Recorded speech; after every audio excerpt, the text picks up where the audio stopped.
pag-setting ko ng ano, pag-bake, pag ano ko ng ano, mix ko ng kung ano-ano.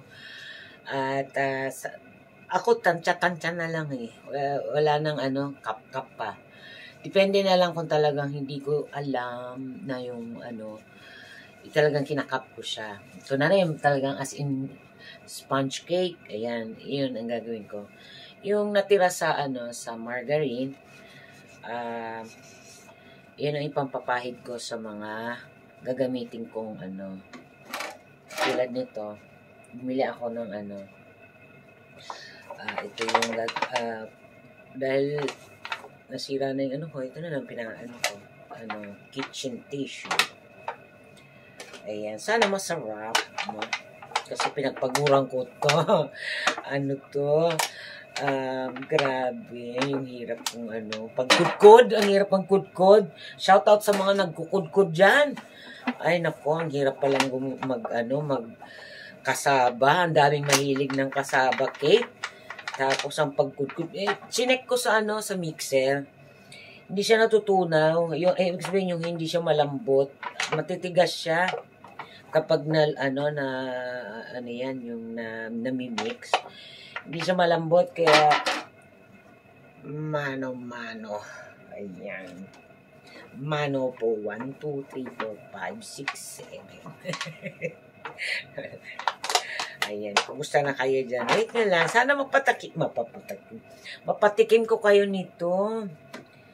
Ano, mahilig po ako magluto sa totoo lang. Kaya lang, pag ang ingredients ko, grabe. Kaya hindi pwede ako po magkaroon ng restaurant. Kasi ang ingredients, kung ano yung nakita ko, yun talaga ilalagay ko. Hahanapin ko talaga yun kung sa sulok ng supermarket.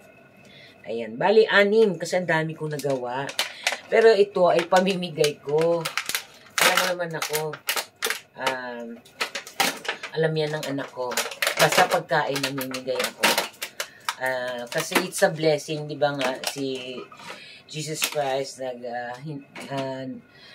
hinati-hati niya yung pagkain. Ayan. Kaya sa pagkain talaga hindi ako maramot. Kaya kita mo pati sa aking bibig. Hindi ako maramot. Talaga, sinusubuan ko yan lagi. Awang-awa nga ako dyan eh.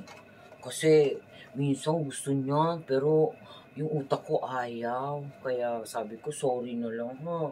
Sa susunod, bibigyan kita. Magano ka muna, kahit ka ng konti.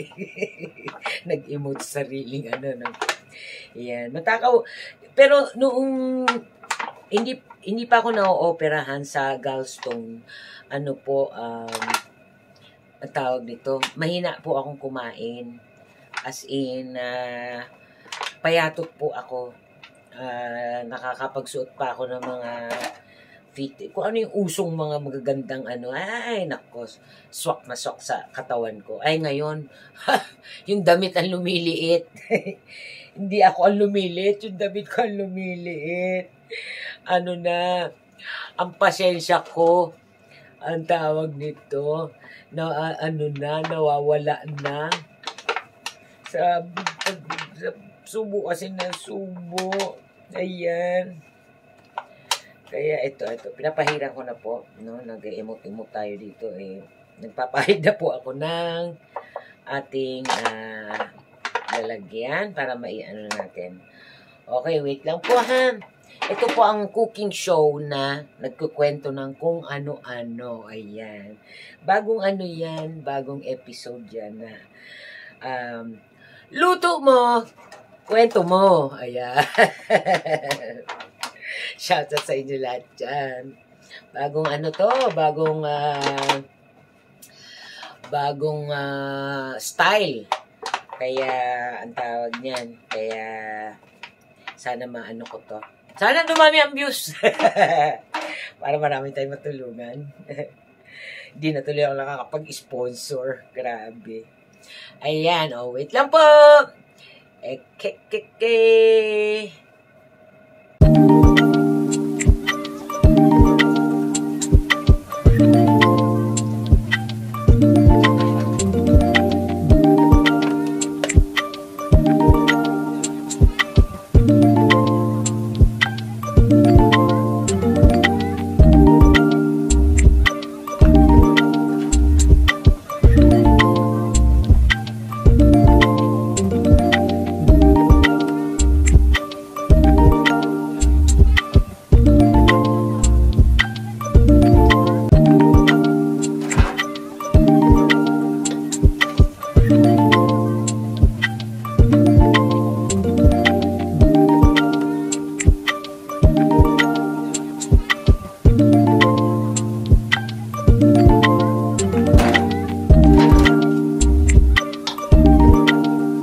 isalang ko na, andyan na, nakasalang na dyan.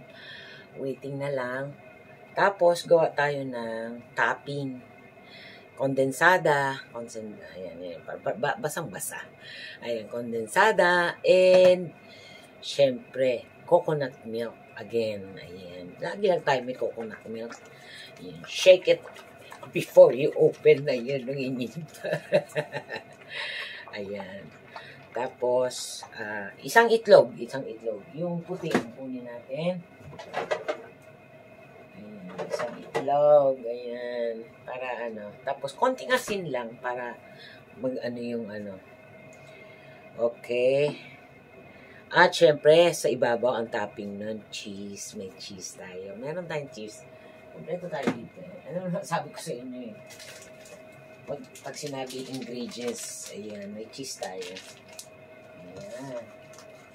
Tagal po to.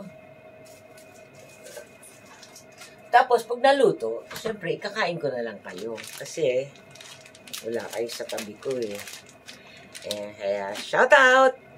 At, iaano ko na lang kung maganda, kung masarap, sasabihin ko. Pag hindi, okay, bye-bye. Mamaya naman ulit. Okay, coconut milk. Ayan. Marami siya, pero wala na, no choice na. Hindi ko na siya pwedeng hatiin. Kaya, ganyan na lang siya. Ayan. Then, syempre, kondensada.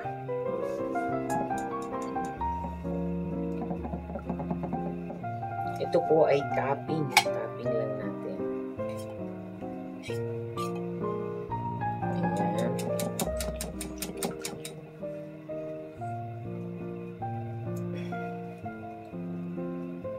Marami siya.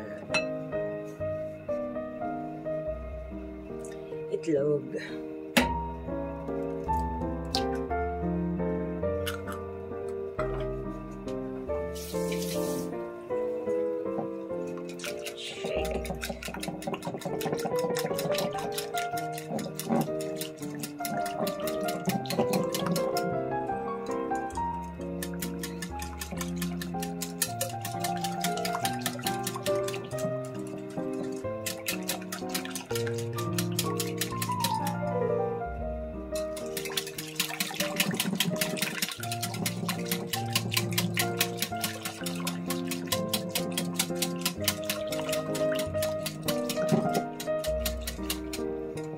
Okay, done.